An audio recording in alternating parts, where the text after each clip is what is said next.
6ஆம் அதிகாரம் 7ஆம் வசனம். இதான் எழுப்புதலின் உச்சக்கட்டம். நல்ல கவனிங்க. அப்போஸ்தலர் 6ஆம் அதிகாரம் 7ஆம் வசனத்தை நான் வாசிக்கிறேன். எல்லாரும் பைபிளை கவனிங்க. இதுதான் எழுப்புதலின் உச்சக்கட்டம். சென்னையில் என்ன நடக்க போகிறது என்பதை அறிந்து கொள்ளுங்க. அப்போஸ்தலர் 6ஆம் அதிகாரம் 7ஆம் வசனம். வேத வசனம் விருத்தி அடைந்தது. சீஷருடைய தொகை எருசலேமிலே மிகவும் பெருகிற்று. விசுவாசிகள் பெருகினார்கள் என்று 4ஆம் அதிகாரத்தில் இருக்குது. 6ஆம் அதிகாரம் வரும் பொழுது வசனம் சொல்லுகிறது சீஷருடைய தொகை பெருகிற்று. அப்ப விசுவாசிகள் எல்லாம் எப்படி மாறிட்டாங்க? நீங்க எப்ப மாற போறீங்க? நீங்க விசுவாசிகளாவே இருக்க போறீங்களா, சீஷரா மாற போறீங்களா? சீஷரா மாறிட்டேன் அப்படின்றவங்க கை வைத்து அல்லேலூயா சொல்லுங்க. கூட்டத்தோட சும்மா கம்பல்ல கை வைத்து விடாது. சீஷர்னா என்ன, விசுவாசின்னா என்ன? நான் ரட்சிக்கப்பட்டேன், ஞானஸ்தானம் எடுத்துட்டேன், சபைக்கு போறேன், நான் இப்ப ஞாயிற்றுக்கிழமை ஆராதனைக்கு போறேன், காணிக்கெல்லாம் தசமாக கொடுக்கிறேன், இது விசுவாசி. சீஷர்னா என்ன? இயேசு சொல்லுகிறபடி வாழுகிறேன், அவர் என்ன சொல்றார் அப்படிதான் நான் வாழுவேன், அவர் சொல்றது தான் எனக்கு வேதாந்தம், அவருடைய அடிச்சுவட்டில் நடப்பேன், அவரை பற்றி தினமும் மற்றவர்களுக்கு சொல்லிக் கொண்டே இருப்பேன், அநேகர ரட்சிப்புகளை வழிநடத்தி கொண்டே இருப்பேன். ஆராதனைக்கு நான் தனியா வர மாட்டேன். இந்த கையில ஒரு ஆத்மா, இந்த ஒரு கையில ஆத்மா பிடித்து கொண்டே தான் ஆராதனைக்கு நான் வருவேன். அவர்கள் தான் சீஷர்கள். ஒரு ஆத்மா கூட கொண்டு வரல, நீங்க எப்படி சீஷர் சொல்லுங்க? சீஷர்னு கூட்டத்தில் கை வைத்து அல்லேலூயா போடுறதுல நம்ம ரொம்ப திறமைசாலிகள். தனிப்பட்ட முறையில் யோசித்து பாருங்க. சீஷர்னா என்ன, விசுவாசின்னா என்ன, சீஷர்னா என்ன? நீங்க ரட்சிக்கப்பட்டீங்க, ஞானஸ்தானம் எடுத்துட்டீங்க, சர்ச்சுக்கு வர்றீங்க, தவறாம தசமா கொடுக்குறீங்க, வந்து அட்டன் பண்றீங்க, நீ விசுவாசி. அதுக்கு மேல ஒண்ணு செய்யலையே. பைபிள்ல என்ன சொல்லி இருக்கிறது? இயேசு வாழ்ந்தபடி தான் வாழுவேன், அவர் சொல்லுகிறபடி தான் செய்வேன், அதிகாலை எழுப்பி ஜெபம் பண்ணுவேன், இயேசு சொன்னபடி நான் வாழுகிற வாழ்க்கை சாட்சி உள்ள ஒரு வாழ்க்கையா இருக்கும். இயேசுடைய வார்த்தை விட்டு இந்த பக்கம் அந்த பக்கம் மாற மாட்டேன், அவருடைய அடிச்சுவட்டில் நடப்பேன், அவருக்காக சிலுவை சுமப்பேன். சுயம் செத்து சிலுவை சுமந்து இயேசுவின் அடிச்சுவட்டிலே நடந்து ஆத்துமாக்களை ஆதாயம் பண்ணுகிறவர்கள் தான் சீஷர்கள். நீங்க ஒருத்தர் கூட இயேசுவை பற்றி சொல்லாதவர்கள் சீஷர்கள் அல்ல. அப்ப இன்றைக்கு நீங்க சீஷரா மாறணும். இதுதான் வேதம் சொல்லுகிறது. 4ஆம் அதிகாரத்தில் விசுவாசிகள் திரள் கூட்டமா இருந்தாங்க. 6ஆம் அதிகாரத்தில் எல்லாரும் சீஷராய் மாறிவிட்டார்கள். எல்லாரும் ஊழியம் செய்தாங்க.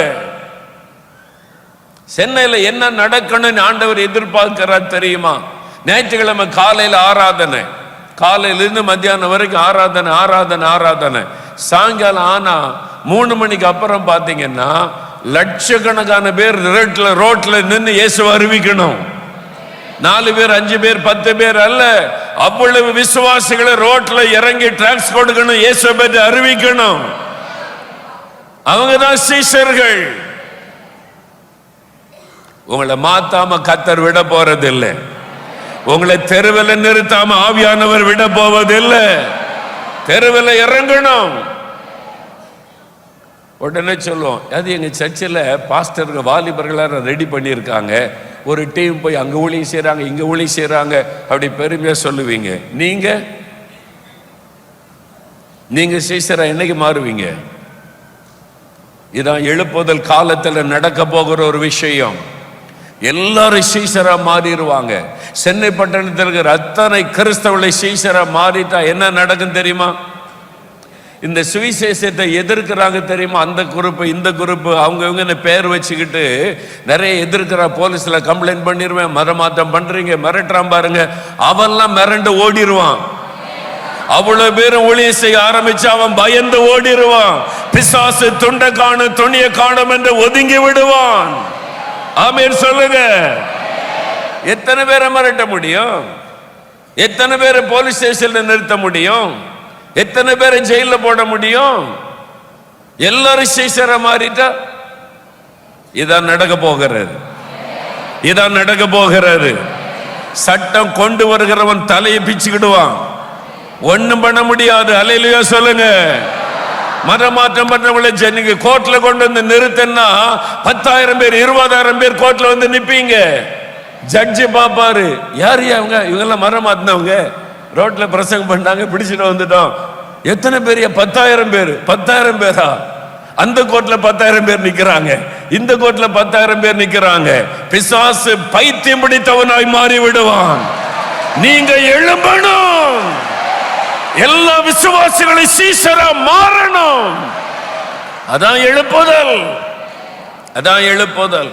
இதை ஆண்டவர் செய்ய போகிறார். அல்லேலூயா சொல்லுங்க. இதுதான் எழுப்புதல்ல நடக்க போகிற விஷயம். அப்ப இந்த எழுப்புதல் அன்றைக்கு எருசலேம் பட்டணத்தில் வந்தது. இந்த எழுப்புதல் சென்னையில் வரணுமா வேண்டாமா? எத்தனை பேர் விரும்புறீங்க? அல்லேலூயா. கடைக்காரன்ட்ட கேட்கணும், ஐயா நேற்றுக்கு கடைக்கு ஜாமான் வந்தேன், ஞாயிற்றுக்கிழமை கடை மூடி இருந்துச்சு, என்ன விஷயம்? நேற்றுக்கா நாங்கள் சர்ச்சுக்கு போனோம்ல, அதனால கடை திறக்கலை. அது காலையில் சர்ச்சுக்கு போயிட்டு வந்து மத்தியானம் திறப்பீங்களே, முன்னால் காலையில் சர்ச்சுக்கு போயிட்டு வந்து திறந்தோம், இப்போ காலையில் சர்ச்சுக்கு போவோம், சாயங்காலம் ஊழியம் செய்ய போயிடுவோம். அந்த நாள் வருகிறது. அப்படி சொல்றவங்க தான் சீஷர்கள். ஆமென். புரியுதா உங்களுக்கு எழுப்புதல்னா என்னன்னு? சும்மா எழுப்புதல் ஜெபிச்சா எழுப்புதல்னா என்னன்னு முதல்ல ஆழமா நம்முடைய உள்ளத்துல பார்த்தீங்கன்னா அப்போஸ்தலர் நடபடிகள் தான். நீங்க வெளியே எங்க போக தேவையில்லை. அப்போஸ்தலர் நடபடிகளை திரும்ப திரும்ப வாசிங்க. அங்கதான் ஆவியானவர் எல்லாத்தையும் எழுதி வைத்திருக்கிறார். இதான் நடக்க போகிறது, இதான் எழுப்புதல். சும்மா டான்ஸ் ஆடுறதுல எழுப்புதல், லைட்டை போட்டு டான்ஸ் ஆடுறதா எழுப்புதல்? பிசாசு ஏமாற்றுகிறான் வாலிபர்களை. அவங்க சொல்றாங்க வாலிபர்களை அட்ராக்ட் பண்ணணும்னா லைட் போட்டு டான்ஸ் ஆடினா தான் வருவாங்களாம். யார் சொன்னது? யார் சொன்னது? எந்த முட்டாள் சொன்னது? இன்னைக்கு நிறைய வாலிபர்கள், வாலிப பெண் பிள்ளைகள் உபவாச ஜெபத்துக்கு ஆயிரக்கணக்காக வந்து முழங்கால் போட்டு அழுது ஜெபிக்கிறார்கள். எங்க இருந்து வர்றாங்க அவங்க? ஆவியானவர் எழுப்பி கொண்டு வருகிறார். ஆவியானவர் திட்டம் வைத்தாரு, மனுஷ மூளையில திட்டம் போட்டாரு, வாலிபர்களை அட்ராக்ட் பண்றதுக்கு செய்யறாங்களா? ஆவியானவருக்கு தெரியும் வாலிபனை ரட்சித்து தீட்டு கொண்டு வந்து சேனையாக எழுப்பி கொண்டு இருக்கிறார். இப்போ இலங்கைக்கு போன 3 இடத்துல உபவாச ஜெபம், 3 நாள் உபவாச ஜெபம். பாஸ்டர் சொன்ன மாதிரி ஒரு நாள் காலையில இருந்து சாயங்காலம் உபவாசம் முடிச்சிட்டு 5 மணி நேரம் டிராவல் பண்ணி நடுராத்துல கொண்டு விடுவாங்க. கொஞ்ச நேரம் தூங்கிட்டு காலையில் எழுப்பி அடுத்த நாள் உபவாச ஜெபம். அதை முடிச்சிட்டு 4 மணி நேரம் டிராவல் பண்ணி அடுத்த பட்டணத்துக்கு போனோம், அடுத்த மாகாணம். அப்படிதான் 3 மாகாணத்தை முடிச்சுட்டு ஓடி வந்தோம். அங்கெல்லாம் போனா ஆண்டவர் சொல்றார் வாலிபர்களை கூப்பிட அபிஷேகம் பண்ணன்னு சொன்னா வந்து குமிஞ்சிட்டாங்க வாலிபர்கள். அவங்க எல்லாம் டான்ஸ் ஆட வரல, உபவாசம் பண்ணி தேசத்துக்காக ஜெபிக்க வந்திருக்கிறாங்க. தௌசண்ட்ஸ்ல வந்திருக்கிறாங்க. ஐயா ஆயிரக்கணக்காக வர்றாங்க. இது எழுப்புதல், இதான் எழுப்புதல். சாத்தான் காண்பிப்பது அது மாய்மாலமான எழுப்புதல், பொய்யான எழுப்புதல். அது நிக்காது. வாலிபர்கள் அழுது கண்ணீரோடு ஜெபிக்க ஆரம்பிச்சிட்டாங்க. தேவன் வித்தியாசமா செயல்பட ஆரம்பித்து விட்டார். அறிந்து கொள்ளுங்க. அப்ப இந்த எழுப்புதல் தான் சென்னைக்கு அவசியம். தவறான எழுப்புதலுக்கு நேராய் பிசாசு டைவர்ட் பண்ணுகிறான். அந்த சிந்தனைக்கு இடம் கொடுக்க அப்போஸ்தலர் நடபடிகள் தான். வசனத்துக்கு திரும்புங்கள். Back to the Bible, back to the word of God. தேவனுடைய வசனம், தேவனுடைய வசனம், அதில் தான் கவனம் செலுத்த வேண்டும். ஆவியானவர் அதான் எனக்கு சொன்னார். நான் எழுப்புதலை பற்றி நிறைய புத்தகம் வாசித்தேன். ஒவ்வொரு நாட்டு எழுப்புதல் எல்லாம் எனக்குள்ள எக்ஸைட்மெண்டை கொண்டு வந்தது. ஆண்டவர் சொன்னார், மகனே அந்த எழுப்புதல் அந்தந்த நாட்டுக்கு அந்தந்த காலத்துக்கு உரியது. ஆனா இந்த கடைசி கால எழுப்புதலை நீ பார்க்கணுமான அப்போஸ்தலர் நடபடிகளுக்கு போ. அப்ப நான் வாசிப்போது ஒவ்வொரு வார்த்தைக்கும் அர்த்தத்தை ஆண்டவர் எனக்கு காண்பித்தார். இதுதான் எழுப்புதல், இதுதான் வரப்போகிறது, இதுதான் இந்தியாவில் நடக்க போகுது, சென்னையில நடக்க போகிறது. அல்லேலூயா. இந்த எழுப்புதலுக்கு தான் நீங்கள் தெரிந்து கொள்ளப்பட்டு இருக்கிறீங்க. நீங்க ஒவ்வொருவரும் எழுப்புதலுக்கு தெரிந்து கொள்ளப்பட்டவர்கள். ஆமென். இதுல யாரும் விடப்பட முடியாது. எழுப்புதல் அது வாலிபர்கள், அது முழுநேர ஊழியர்கள் இல்ல. வியாபாரிகளுக்கும் எழுப்புதல் பங்கு இருக்கிறது, ஐடில வேலை பார்க்கிறவங்களுக்கு எழுப்புதல்ல பங்கு இருக்கிறது. ஸ்கூல்ல படிக்கிற சின்ன பிள்ளைகளுக்கு எழுப்புதல்ல பங்கு இருக்கிறது. என்ன ஸ்கூல்ல எழுப்புதல் வரப்போகிறது. எல்லாருக்குமே எழுப்புதல்ல பங்கு இருக்கிறது. அப்ப எருசலேமில் என்ன நடந்ததோ அதான் சென்னையில நடக்க போகிறது. அப்ப அதை மனதில் கொள்ளுங்கள். அப்ப சென்னையில் என்ன நடக்கும் அந்த வசனத்தை பார்த்தா, அப்போஸ்தலர் 6:7 சீஷருடைய தொகை சென்னையில மிகவும் பெருகிற்று. அல்லேலூயா சொல்லுங்க. சீஷருடைய தொகை சென்னை பட்டணத்திலே மிகவும் அதிகமாய் பெருகிற்று. அல்லேலூயா. ஒரு நாள் வரப்போகுது, இந்த கட்சி அந்த கட்சி, எங்க கட்சியில் எவ்வளவு பேர் இருக்காங்க, எங்க கட்சியில் எவ்வளவு பேர் இருக்காங்கன்னு கணக்கு சொல்றாங்கல்ல.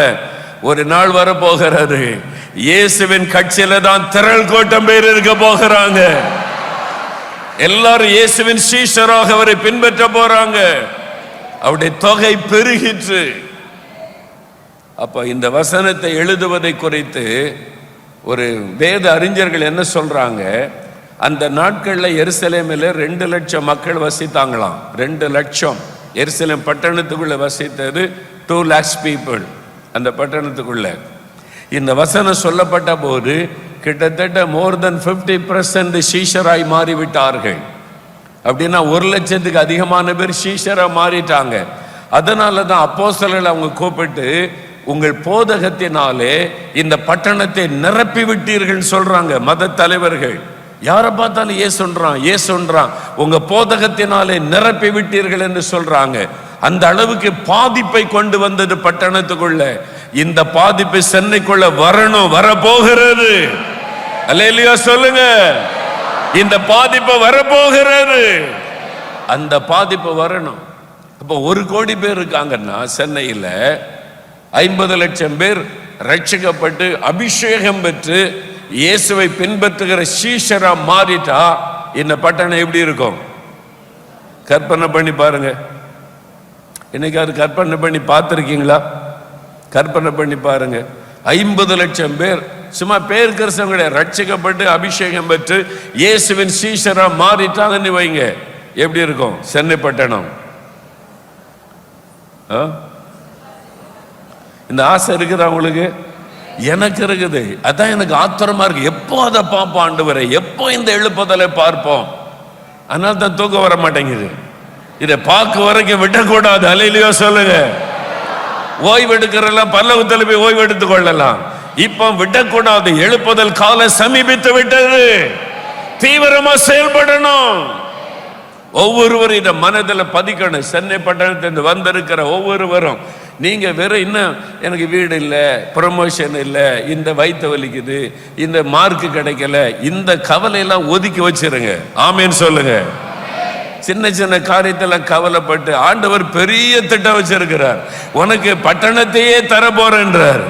நீ என்னடா நாக்கி, ஆண்டவர் எனக்கு இந்த ஒரு ப்ரமோஷன் கிடைக்க மாட்டேங்குது, எனக்கு ஒரு மார்க்கு கிடைக்க மாட்டேங்குது, இதான் ஒண்ணுமே இல்லாத காரியம். அவர் தேசத்தையே மாற்ற போகிறார், பட்டணத்தை மறுரூபப்படுத்த போகிறார். பெரிய காரியத்தை எதிர்பாருங்கள். இந்த எழுப்புதலுக்காக தான் ஜெபிக்கணும். சரி, இதுக்காக இப்பதான் ஒரு காரியத்தை நான் சொல்லிட்டு ஜெபிக்க போகிறோம். இந்த எழுப்புதல் எப்படி வந்துச்சு? எருசலேமில் இந்த எழுப்புதல் எப்படி வந்துச்சு? எருசலேமில் இயேசுவை வெறுத்தார்கள். அங்கதான் வேதபாரகர், பரிசேயர், பிரதான ஆசாரியர் இயேசுவை கொலை பண்ணுவதற்கு திட்டம் போட்டவர்கள் இருக்கிற இடம் எருசலேம். நீங்க பைபிள்ல பாருங்க, இயேசு எருசலேமில் தங்கினதாக எங்குமே சொல்லப்படவில்லை. அவருடைய ஊழியத்தின் கடைசி வாரத்திலே கூட பகலெல்லாம் தேவாலயத்தில் பிரசங்கம் பண்ணுவார், இரவாகும் போது பட்டணத்தை விட்டு வெளியேறி விடுவார். எருசலேம் பட்டணத்துக்குள் இயேசு தங்கினதாக நம்ம பார்க்க முடியவில்லை. ஒன்று கெத்செமனே தோட்டத்திலே வழக்கத்தின்படி இரவில் அங்கே போய் தங்குவார், அல்லது பெத்தானியாவிலே போய் தங்குவார். அப்படிதான் பைபிள் எழுதப்பட்டு இருக்கிறாரு. எருசலேமில் அவர் தங்கினதாக சொல்லப்படவில்லை. அப்படிப்பட்ட ஒரு பட்டணம், இயேசுவை எதிர்த்த பட்டணம், இயேசு கிறிஸ்துவை கொலை செய்வதற்கு திட்டம் போட்ட ஒரு பட்டணம். இயேசுவுக்கு அங்க ஒரு இடம் கூட இல்லை. அந்த மாதிரி உள்ள ஒரு பட்டணம் தான் எருசலேம் பட்டணம். இப்படிப்பட்ட ஒரு பட்டணம் அவனை சிலுவையில் அறையும் அறையும் என்று சத்தமிட்டார்களே, அந்த கும்பல் நிறைந்த ஒரு பட்டணம் இன்னைக்கு எப்படி மாறிவிட்டாரு? எப்படி இந்த மாற்றம் வந்தது? இதற்கு என்ன நடந்தது? இந்த எழுப்புதல் எப்படி வந்தது? எனக்கு அன்பானவர்களே, ஒரு பட்டணத்தில் எழுப்புதல் வரணும், தேவ திட்டம் நிறைவேறணுமானா என்ன செய்ய வேண்டும்? லூக்கா எழுதின சுவிசேஷம் 19ஆம் அதிகாரம், லூக்கா 19ஆம் அதிகாரம். இயேசு சிலுவையில் அறையப்படுவதற்கு முன்பாக அந்த பட்டணத்திற்கு பவனியாய் வருகிறார். எல்லாரும் ஆர்ப்பரிக்கிறாங்க, துதிக்கிறாங்க, இயேசு செய்த அற்புதத்தை குறித்து பேசுகிறாங்க. லாசருவை உயிரோடு எழுப்பி விட்டார், மரித்த 4 நாள் கழித்து உயிரோடு எழுப்பி விட்டார்.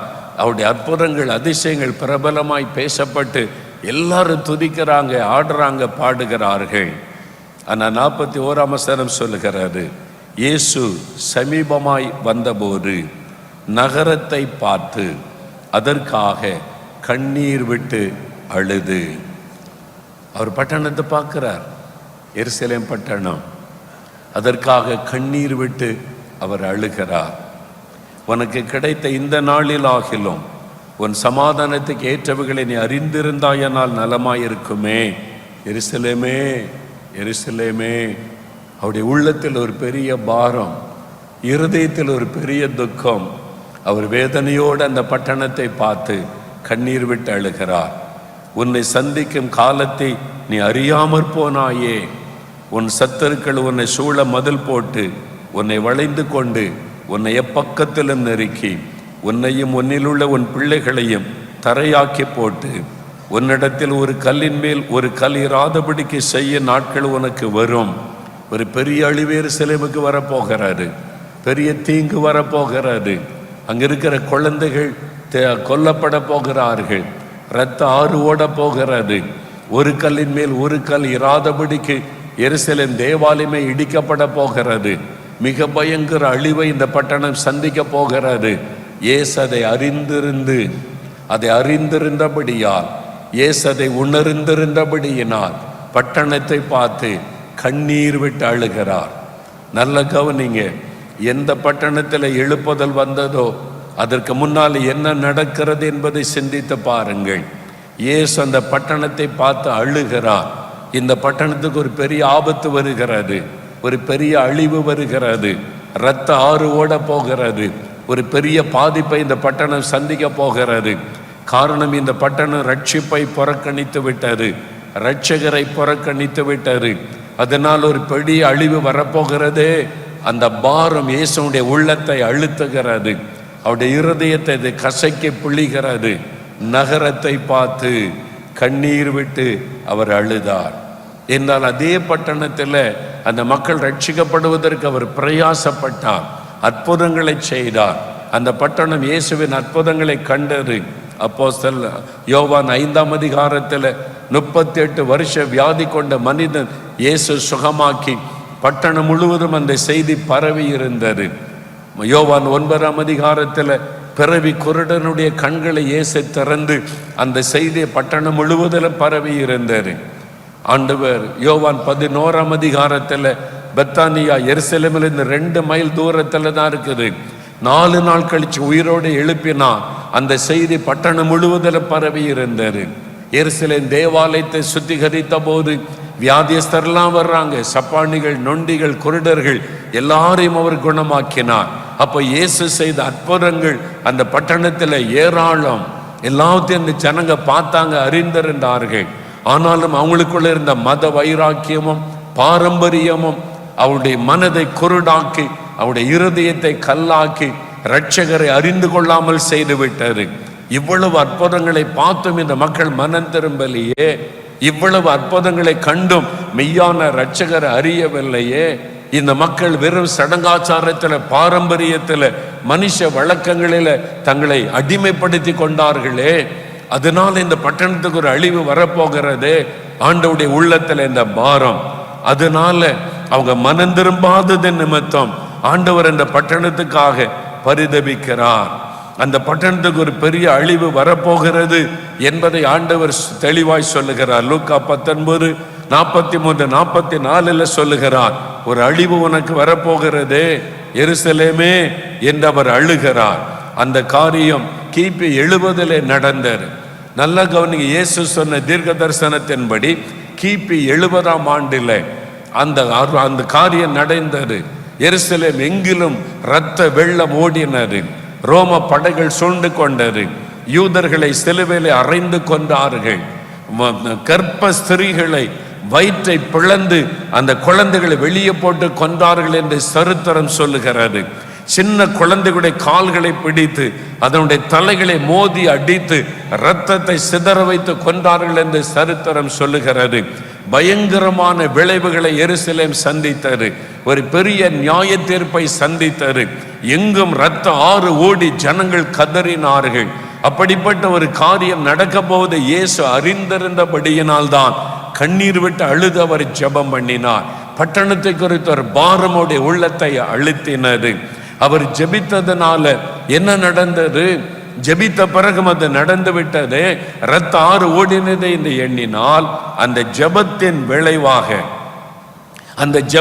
விளைவாகத்தான் அந்த அழிவு வருவதற்கு முன்பாக எழுப்புதல் வந்தது. நல்ல நீங்க பைபிளை கவனிச்சு பாருங்க. இயேசு அழுது கண்ணீர் விட்டு ஜெபித்ததுனாலதான் கிபி 70 அந்த அழிவு வருவதற்கு முன்பாக, நியாய தீர்ப்பு வெளிப்படுவதற்கு முன்பாக எழுப்புதல் வந்தது. திரள் கூட்ட மக்கள் ரட்சிக்கப்படுகிறாங்க. ரட்சிக்கப்பட்டவங்க எல்லாம் பட்டணத்தை விட்டு வெளியேறி தப்பித்து கொண்டார்கள். இருதயத்தை கடினப்படுத்தினவங்க தான் அந்த நியாய தீர்ப்பில் அகப்பட்டு கொண்டார்கள் என்று சரித்திரம் சொல்லுகிறது. என்னால் ஆண்டவர் தெளிவாய் சொல்லிவிட்டார், உங்களுடைய பட்டணத்தை படைகள் சூழ்ந்து நிற்கும் போது பட்டணத்தை விட்டு வெளியேறி போய்விடுங்கள் என்று. அதெல்லாம் நிறைவேறினது கிபி 70. அந்த பட்டணத்தை பார்த்தவர் கண்ணீர் விட்டு அவர் அழுதார்.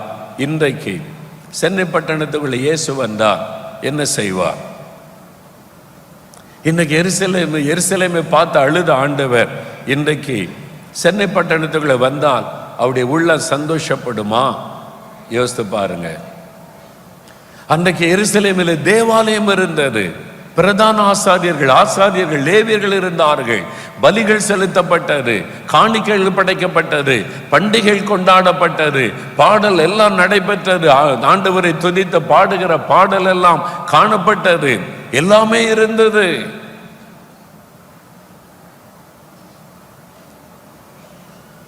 ஆனா அந்த பட்டணத்துக்காக ஆண்டவர் அழுகிறார். இன்னைக்கு சென்னைக்குள்ள 5000 திருச்சபைகள் இருக்கிறது என்று சொல்லப்படுகிறது. 5000 திருச்சபைகள் இருக்கிறது. எல்லா சபைகளும் இயேசுவை சந்தோஷப்படுத்துகிறதா? ஞாயிற்றுக்கிழமை ஆராதனை நேரத்தில் இயேசு இந்த பட்டணத்துக்குள்ளே வருவாரையானால் சபையிலே நடக்கிற ஆராதனை குறித்து இயேசு சந்தோஷப்படுவாரா? நீங்கள் போகிற ஆராதனைக்குள்ள இயேசு வந்து நின்று சந்தோஷப்படுகிறாரா? உங்க சபை மாத்திரமல்ல, இந்த பட்டணத்துக்குள்ள நிறைய சபை இருக்கிறது. எல்லா சபைகளை பார்த்து இயேசுடைய உள்ளம் மகிழுகிறதா?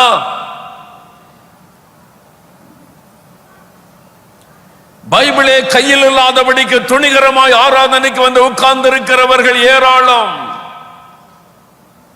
கையில செல்போனை வைத்துக் கொண்டு பாஸ்டர் பிரசங்கம் பண்ணும்போது இங்கே உட்கார்ந்து கொண்டு அந்த செல்போனில் விளையாடி கொண்டிருக்கிற விசுவாசிகள் இல்லையா நம்முடைய சபைக்குள்ளே?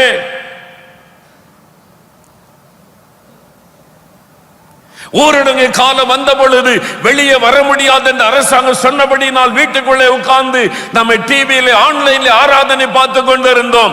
இப்பொழுது எல்லாம் நீக்கப்பட்டு விட்டது. ஆனாலும் இன்றைக்கு ஆராதனைக்கு வருவதற்கு மாற்றப்பட்டு கொண்டு, சபைக்கு வருவதற்கு மாற்றப்பட்டு கொண்டு வீட்டுக்குள்ளே உட்கார்ந்து டிவிக்கு முன்னாலே ஆன்லைன்ல பிரசங்கம் கேட்கிற இந்த சோம்பேறிகள் தேசத்திலே பெருகவில்லையா?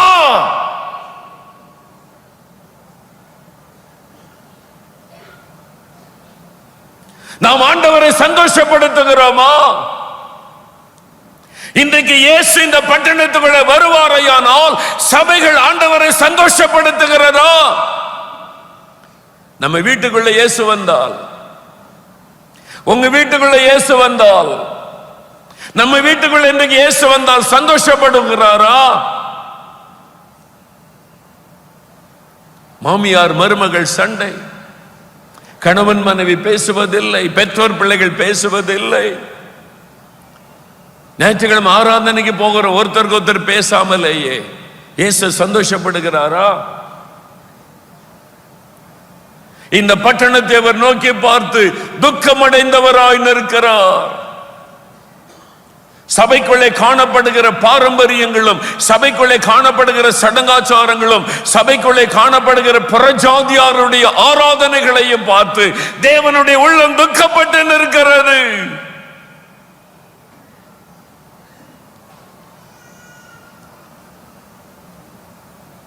யோசித்து பாருங்க.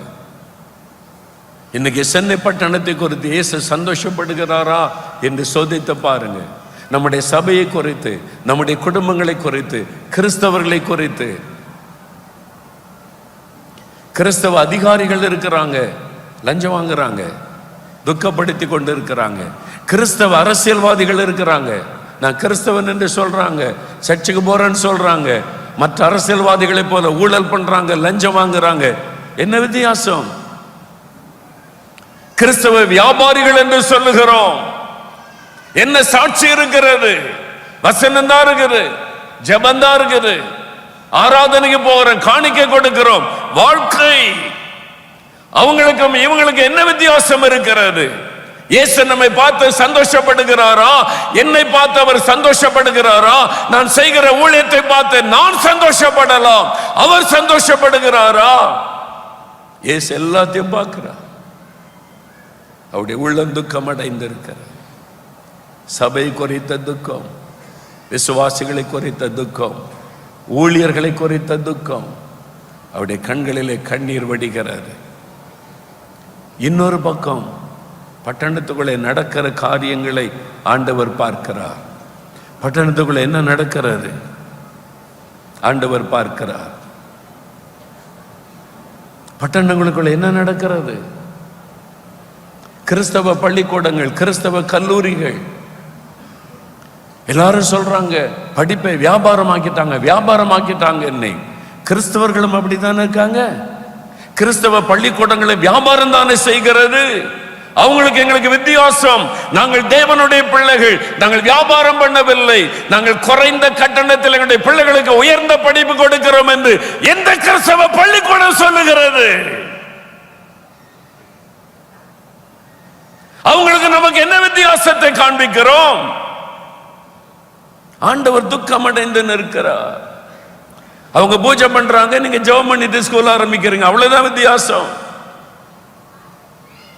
அவங்க பூஜை பண்றாங்க, நீங்க ஜெபம் பண்ணிட்டு காலேஜ் ஆரம்பிக்கிறீங்க, அவ்வளவுதான் வித்தியாசம். என்ன சாட்சியை காண்பிக்கிறோம்? யோசித்து பாருங்க. ஆண்டவர் பட்டணத்தை பார்த்து கண்ணீர் விட்டு நிற்கிறார், கண்ணீரோட வந்து நிற்கிறார். ஒரு வசனத்தை வாசித்து ஜெபிக்கலாம். எசேக்கியேல் 9ஆம் அதிகாரம் எடுங்க. எசேக்கியேல் இதே பட்டணத்தை குறித்து எசேக்கியேல் 9 அதிகாரத்தில் ஒரு காரியத்தை ஆண்டவர் எழுதி வைத்திருக்கிறத பாருங்க. ரொம்ப சீரியஸா பார்க்கணும். எசேக்கியேல் 9ஆம் அதிகாரம்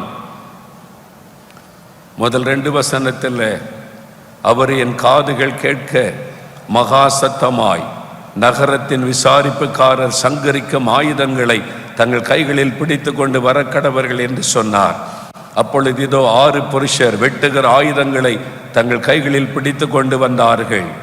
தேவ தூதர்கள், சங்கார தூதர்கள் பட்டணத்துக்குள்ளே சங்காரம் பண்ணுவதற்கு வெட்டுகிற கத்தியோடு வந்து நிற்கிறார்கள்.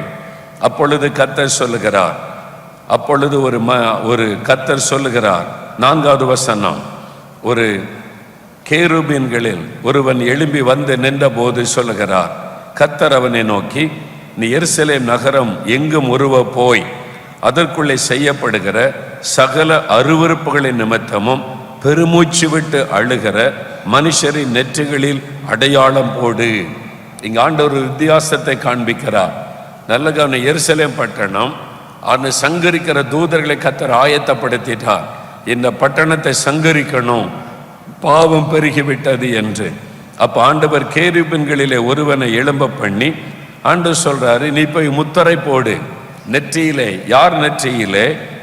எருசலேம் பட்டணம் எங்கும் உருவ போய் அந்த பட்டணத்திலே செய்யப்படுகிற அருவருப்பான காரியங்களை பார்த்து பெருமூச்சு விட்டு எவன் அழுகிறானோ அவன் நெற்றியில் அடையாளம் போடு. என் ஆலயத்துக்கு வந்து ஆராதிக்கிறவன் நெற்றியில் அடையாளம் போடுன்னு ஆண்டவர் சொல்லல. எனக்கு தசமபாகன் கொடுக்கிறான்னு அவன் நெற்றியில் அடையாளம் போடுன்னு சொல்லல. என் ஆலயத்தில் வந்து பலி செலுத்தி எனக்கு பண்டிகை கொண்டாடுகிறான்னு அவன் நெற்றியில் அடையாளம் போடுன்னு சொல்லல. ஆண்டவர் சொல்லுகிறார், இந்த பட்டணத்திலே நடக்கிற அருவருப்பான பாவங்களை பார்த்து தன்னுடைய உள்ளத்திலே துக்கப்பட்டு எவன் ஒருவன் பெருமூச்சு விட்டு அழுது ஜெபிக்கிறானோ அவன் நெற்றியில் அடையாளம் போடு. அவன் தான் பாதுகாக்கப்படுவான். அப்ப தேவனுடைய எதிர்பார்ப்பு என்ன? உங்களிடத்திலும் என்னிடத்திலும் தேவன் எதிர்பார்க்கிறது என்ன?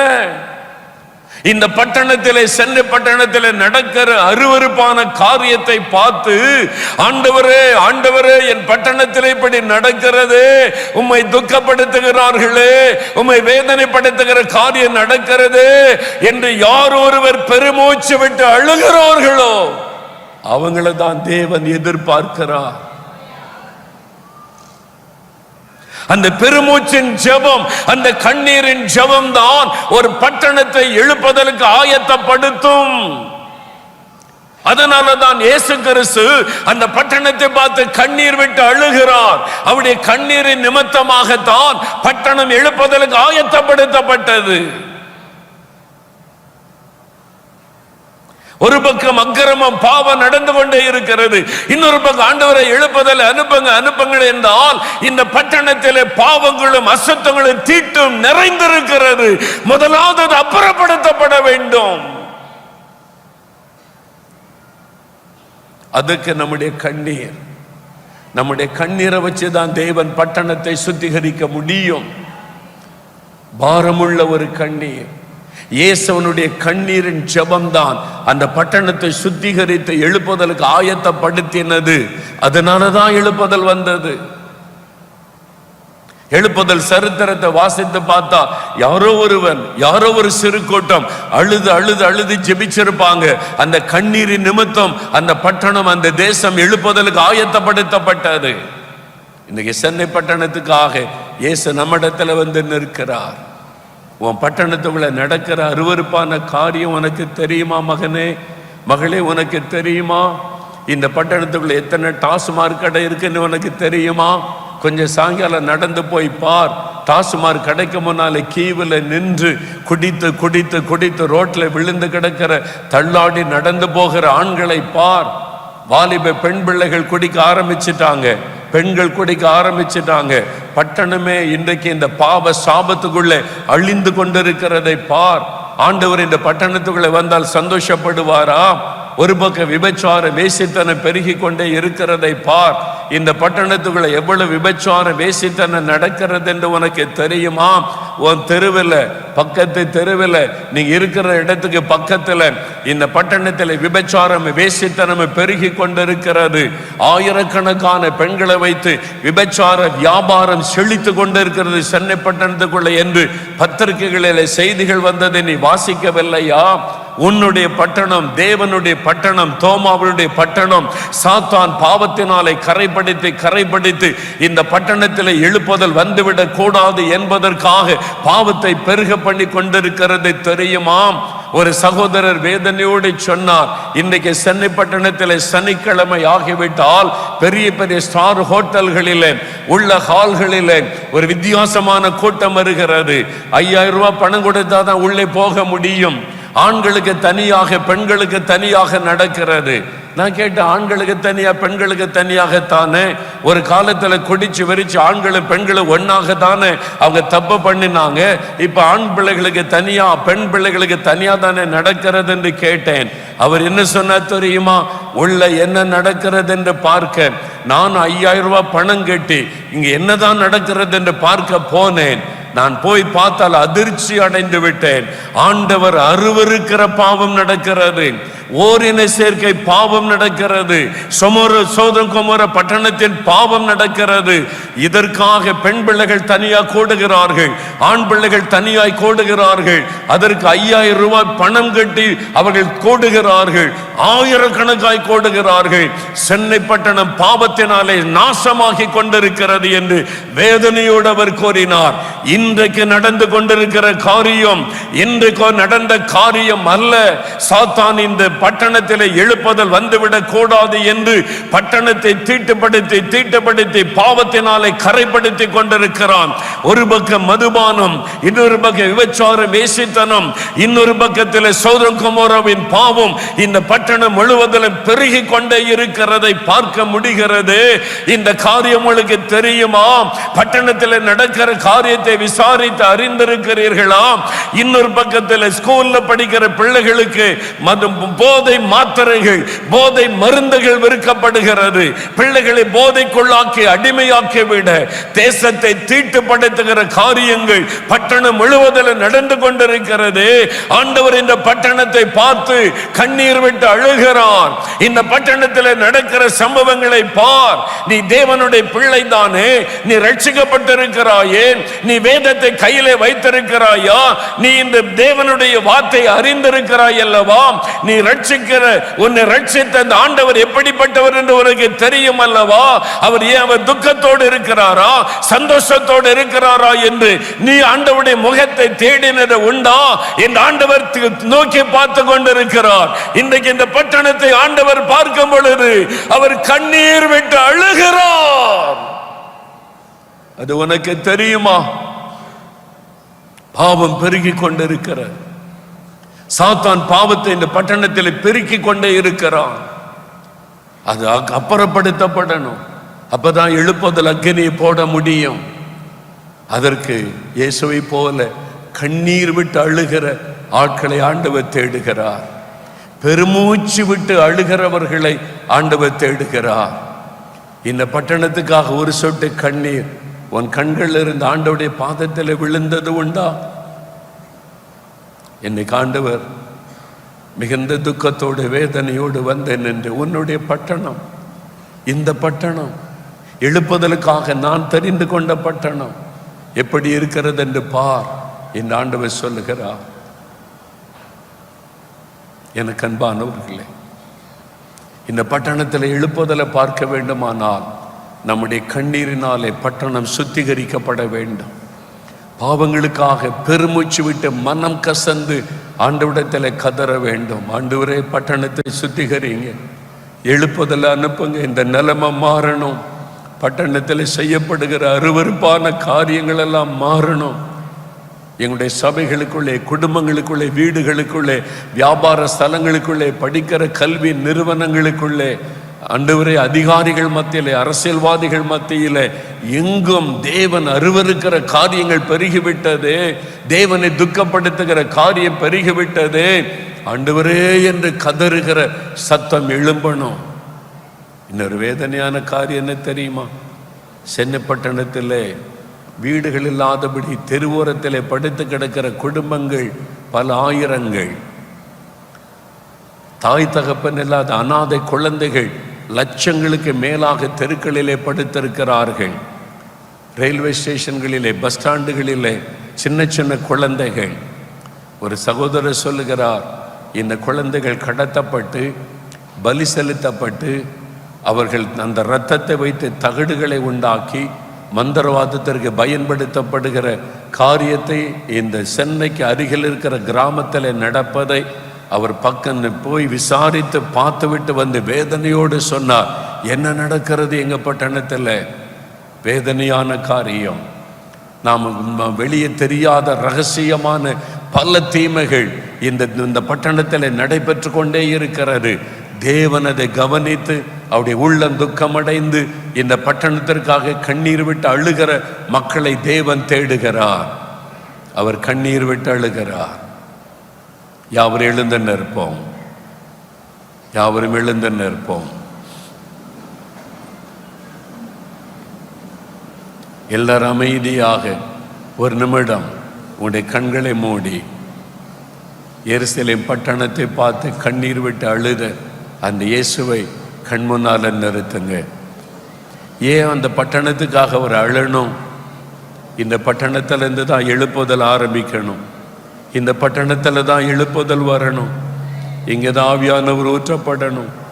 ஆனால் பட்டணமோ தீட்டுப்பட்டு கிடக்கிறதே, பட்டணமோ தீட்டுப்பட்டு கிடக்கிறதே. ஆண்டவருடைய உள்ளம் பாரம் கொள்ளுகிறது. இங்கிருந்து தானே எழுப்புதல் வரணும். சாத்தான் இந்த பட்டணத்தை பாவத்தினாலே கரைப்படுத்தி இந்த பட்டணத்தை தீட்டுப்படுத்தி எழுப்புதல் வந்துவிடக் கூடாது என்று இந்த பட்டணத்துக்குள்ளே பாவத்தை விதைத்து பெருக பண்ணி கொண்டிருக்கிறானே. ஆண்டவரே, ஆண்டவரே, மதுபானம் ஆண்டவரே ஆராய் ஓடுகிறது. குடும்பங்கள் எல்லாம் பாழாகிறது. தேசம் சாபத்தினால் திகைத்து கொண்டிருக்கிறது. பட்டணத்துக்குள்ளே சாபம், மதுபானம் என்கிற சாபம் பட்டணங்களுக்குள்ளே குடும்பங்களை பாழாக்கி கொண்டிருக்கிறது. விபச்சார பேசித்தனம் என்கிற பாவம் பட்டணத்தை தீட்டுப்படுத்தி கரைப்படுத்தி கொண்டிருக்கிறது. ஓரின சேர்க்கை என்கிற பாவம், சோதம் கொமோராவின் பாவம் வாலிப பெண் பிள்ளைகளை ஐயோ தீவிரமாய் பரவி கொண்டிருக்கிறது. ஐயோ பிள்ளைகளை பாழாக்கி கொண்டிருக்கிறது. தேசம் தீட்டுப்பட்டு கிடக்கிறது. பட்டணம் தீட்டுப்பட்டு கிடக்கிறது. எழுப்புதலுக்காய் தெரிந்து கொள்ளப்பட்ட பட்டணம் சாத்தான் பாவத்தை பெருக பண்ணி பட்டணத்தை தீட்டாக்கி இந்த பட்டணத்தை பாழாக்கி கொண்டிருக்கிறானே. எழுப்புதல் வந்துவிட கூடாது என்று பட்டணத்துக்குள்ளே பாவத்தை பெருக பண்ணி கொண்டிருக்கிறானே. ஆண்டவரே, ஆண்டவரே, அப்பா, தேவாலயம் இருக்கிறது, ஆசாரிகள் இருக்கிறார்கள், லேவியர்கள் இருக்கிறார்கள், பலிகள் செலுத்தப்படுகிறது. ஆனால் தேவாலயத்தில் தேவனை துக்கப்படுத்துகிற ஆராதனை தான் நடக்கிறது. தேவனை வேதனைப்படுத்துகிற மத தலைவர்கள் தான் காணப்படுகிறார்கள். அதை வைத்து வியாபாரம் பண்ணுகிறவர்கள் தான் காணப்படுகிறார்கள். அன்றைக்கு கர்த்தரை வைத்து வியாபாரம் பண்ணினார்கள். இன்றைக்கு இயேசுவை வைத்து வியாபாரம் பண்ணுகிறவர்கள் தான் சபையிலே பெருகிவிட்டார்களோ. ஆண்டவருடைய உள்ளம் துக்கப்பட்டு நிற்கிறது. பணத்துக்காக எதையும் செய்யக்கூடிய துணிகரம் வந்துவிட்டது. ஆண்டவரே, ஆண்டவரே, நாங்கள் உங்களை துக்கப்படுத்தி கொண்டிருக்கிறோமே. எங்கள் சபைகளிலே துக்கப்படுத்தி கொண்டிருக்கிறோமே. எங்களுடைய ஊழியங்களிலே உம்மை துக்கப்படுத்தி கொண்டிருக்கிறோமே. நீர் விரும்பாத காரியத்துக்கெல்லாம் இடம் கொடுத்து விட்டோமே. ஆண்டவரே, நான் வேலை செய்யற இடத்துல, நாங்க வசிக்கிற இடத்துல ஆண்டவரே இந்த பாவம் பெருகி இருக்கிறது. கண்ணால பார்க்கிறோமே. ஆண்டவரே, உம்முடைய உள்ளம் எவ்வளவு வேதனைப்படுகிறது. ஆண்டவரே, உம்முடைய உள்ளம் எவ்வளவு துக்கப்படுகிறது. ஆண்டவரே, இந்த பட்டணம் தீட்டுப்பட்டு கிடக்கிறது. நாங்கள் தரப்பில் இருக்கிறோம். ஆண்டவரே, இந்த பட்டணத்துக்காக தரப்பில் இருக்கிறோம். ஆண்டவரே, தேவனே, இறக்க செய்யுங்க. மன்னிங்க ஐயா. இந்த பாவங்களை எல்லாம் மன்னிங்க ஐயா. பாவங்களை எல்லாம் மன்னிங்க. ஆண்டவரே, நாங்கள் கண்டும் காணாதவர்களாய் வாழ்ந்து விட்டோமே. பாவத்தை கண்டும் அமைதியாய் இருந்து விட்டோமே. பெருமூச்சின் ஜபம் இல்லையே, கண்ணீரின் ஜபம் இல்லையே, அந்த பாரமுள்ள ஜபம் இல்லையே. நாங்கள் சுயநலவாதிகளாய் மாறிவிட்டோமே. தேவனே, எங்களை மன்னியும் ஆண்டவரே. இந்த பட்டணத்துக்காக உத்தரவாதம் செய்யாமல் இருந்து விட்டோமே.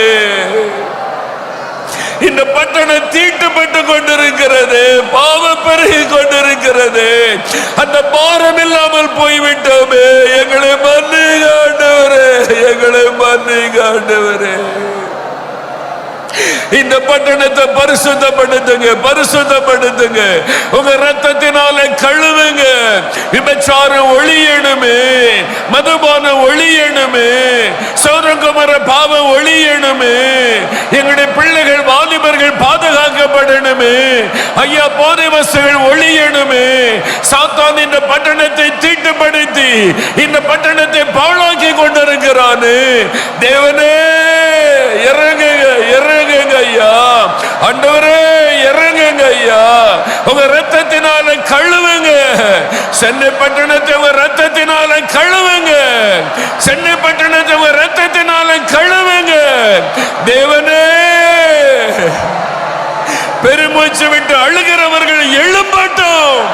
பெருமூச்சு விட்டு அழுகிறவர்கள் எழும்பட்டும். அந்த பாரத்தை தாங்க ஆண்டவரே, அந்த பாரத்தை தாங்க ஆண்டவரே, அந்த பாரத்தை எங்களுக்கு தாங்க ஆண்டவரே. பட்டணம் தீட்டுப்பட்டு கிடக்கிறது. பட்டணத்திலே பாவம் பெருகி கொண்டிருக்கிறது. அருவருப்புகள் பெருகி கொண்டிருக்கிறது. ஆண்டவரே, எங்களால் எப்படி எங்களால் அமைதியாக இருக்க முடியும்? ஆண்டவரே, எப்படி இருக்க முடியும்? நாங்கள் பெருமூச்சு விட்டு அழுவதற்கு எங்களை ஒப்பு கொடுக்கிறோம். பட்டணத்திற்காக பெருமூச்சு விட்டு அழ ஒப்பு கொடுக்கிறோம். அப்படியே வலதுகரம் உயர்த்தி ஒரு 5 நிமிடம் கண்களை மூடி இயேசுவின் முகத்தை பாருங்க. இந்த பட்டணத்தை அவர் பார்த்து கொண்டிருக்கிறார். அவருடைய முகத்துல சந்தோஷம் இருக்குதா, துக்கம் இருக்குதா? நீங்களே பாருங்க. இயேசுவே, உங்களுடைய முகத்தை காட்டுங்க. உங்களுடைய முகத்தை காட்டுங்க ஆண்டவரே. உங்க முகத்தை காட்டுங்க ஆண்டவரே. என் முகத்தை தேடுங்கன்னு சொன்னீங்களே, என் முகத்தை தேடுங்கன்னு சொன்னீங்களே. உங்க முகத்தை தேடுகிற ஆண்டவரே, உங்க முகத்தை தேடுகிற ஆண்டவரே, உங்க முகத்தை தேடுகிற ஐயா. உங்க கண்ணுல கண்ணீர் வடிகிறது. எருசலேமை பார்த்து அழுதீங்களே, இன்னைக்கு சென்னை பட்டணத்தை பார்த்து அழுகிறீங்களப்பா.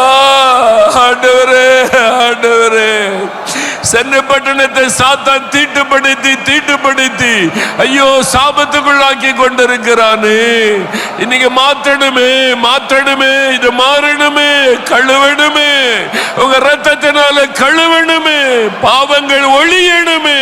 ஆண்டவரே, ஆண்டவரே, இந்த சென்னை பட்டணத்தில் எத்தனை அற்புதங்களை செய்திருக்கிறீங்க. எத்தனை அற்புதங்கள், எத்தனை அடையாளங்கள், எவ்வளவு மகிமை வெளிப்பட்டது. ஜனங்களோ நிர்விசாரமா இருக்கிறாங்களே, நம்மை அறியாம இருக்கிறாங்களே. சபைகள் தீட்டுப்பட்டு கிடக்கிறது. ஆண்டவரே, ஆண்டவரே, யாருடைய உள்ளத்தை ஆண்டவர் பாரப்படுத்தி உடைய கண்களிலே கண்ணீர் வடியும்படியான பாரத்தை கொடுக்கிறாரோ, அப்படிப்பட்ட ஒருவர் முன்னால வந்து இந்த மைக்கில் முழங்கால் படிட்டு மைக்கில் ஒரு 2 நிமிடம் ஜெபிக்கிறீங்களா? பட்டணத்துக்காக அழுது புலம்பி ஜெபிக்கிறீங்களா? ஆண்டவர் சொன்னாரு, பெருமூச்சு விட்டு அழுகிறவளை கண்ணீர் வடிக்காம ஜெபிக்க கூடாது. கண்ணீர் வரல நாங்க ஜெபிக்க வரக்கூடாது. இந்த ஜெபத்துக்கு கண்ணீர் விட்டு அழுது ஜெபிக்கணும். அத மாதிரி புலம்பி அழுது ஜெபிக்க முழங்கால் படியிடுங்க. எல்லாரும் வலதுகரம் உயர்த்துங்க. கதறுதலின் சத்தம் பரலோகத்துக்கு போகட்டும். அன்பின் பிதாவே, இந்த வேலைக்காய் ஸ்தோத்திரிக்கிறையா. ஹல்லேலூயா. ரிமங்கலர ஷகதன மதரபா ரிமங்கலர துரபி அந்தரபா ஷதன யங்கதர துரபி அந்தரபா. தகப்பனே, எங்கள் பட்டணத்திற்காக நாங்கள் ஜெபிக்கிறையா. எங்கள் சென்னை பட்டணத்திற்காக நாங்கள் ஜெபிக்கிறோம் ஆண்டவரே. ஓ ரியங்கலர தனரல ஷதன மதுரபி அந்தரபலர கரரதரபா. ஓ ரியங்கலர துரபி அந்தரபா ஷதன மதுரபி அந்தரபரபரபா. ஹல்லேலூயா. தகப்பனே, எங்கள் பட்டணத்துக்காக கண்ணீர் விடுகிறையா. இறங்கும் ஆண்டவரே, கதறுங்க, கதறுங்க, கண்ணீர் வடிங்க, புலம்புங்க. இரக்கம் செய்யுங்கப்பா ஆண்டவரே. அப்பா, அப்பா, இறங்கும் ஆண்டவரே, இறங்குங்கப்பா, இறங்குங்க ஆண்டவரே, ஆண்டவரே, தேவனே, இறங்கும் ஆண்டவரே, இரக்கம் செய்யுங்க. இரக்கத்தின் ஐஸ்வர்யமே, எங்கள் சென்னை பட்டணத்துக்கு இறங்கும் ஆண்டவரே. எங்கள் பாவங்களை மன்னியும், எங்கள் அக்கிரமங்களை மன்னியும், எங்கள் சாபங்களை எடுத்து போடுங்கய்யா. இறங்கும் அப்பா. தெய்வமே இறங்கும் அப்பா. இறங்கும் அப்பா. இறங்குங்கப்பா. தெய்வமே இறங்குங்கப்பா. ஆண்டவரே அப்பா அப்பா அப்பா கதறுங்க, புலம்புங்க. தேவனே சென்னப்பட்டதுக்கு இறங்குங்க, இறங்குங்க, இறங்குங்க ஐயா, அப்பா அப்பா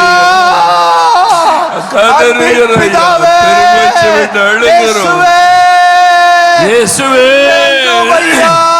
இயேசுவே தேசத்துக்கு இறக்கம், எங்கள் பட்டணத்துக்கு இறக்கம் செய்வீராக. எங்கள் சென்னை பட்டணத்தை சந்திப்பீராக.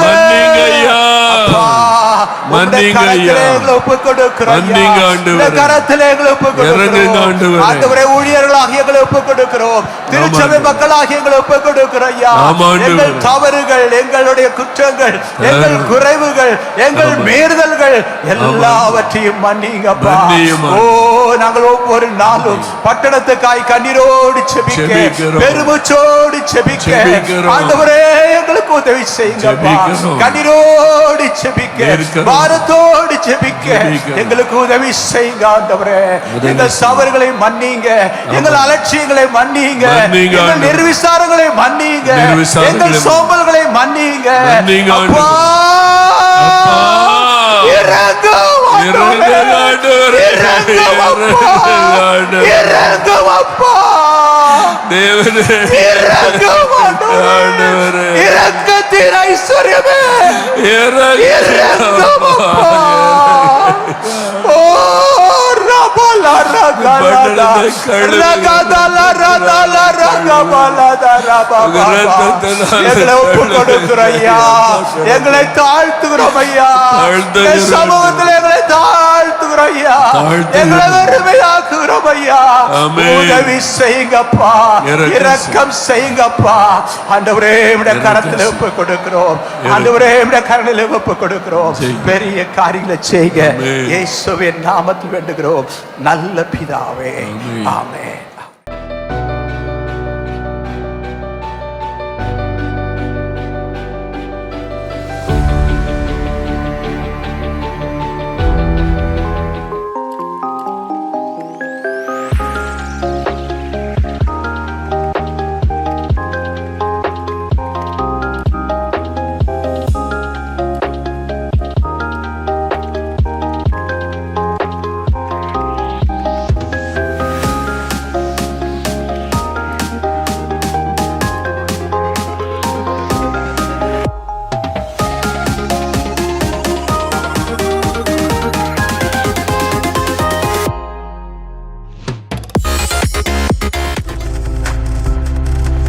நீங்கள் பார்த்து கொண்டிருப்பது உங்கள் ஜாய் டிவி. உங்கள் துக்கம் சந்தோஷமாய் மாறும்.